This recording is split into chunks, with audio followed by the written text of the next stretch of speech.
10 Things to Do in Hong Kong Part 2. We will visit the most iconic and breathtaking views in Hong Kong. Number 6, the majestic Chantan Buddha. Isa ito sa pinakamalaking seated Buddha statues sa mundo. FYI, libre lang dito at walang entrance fee. Number 7, sakay tayo ng Ngongping 360 cable car. Grabe yung views dito, bundok sa isang side, dagat sa kabila. Pwede ka mag-book sa Klook para makabil ka ng discount. Next, Peak Tram. Isa ito sa pinakasikat na ride sa Hong Kong. Parang roller coaster na chill version nito. Tips lang, mag-book ng maaga para maiwasan ng massive crowds. Number 9, Sky Terrace 428. Ito ang pinakamataas na viewing deck sa Hong Kong.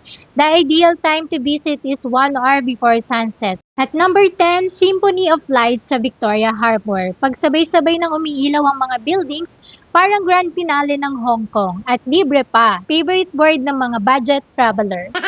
At ayan ang 10 things to do in Hong Kong. Kung may iba ka pang alam na magandang puntahan, comment mo lang sa baba. Baka mapilitan na naman tayong bumalik.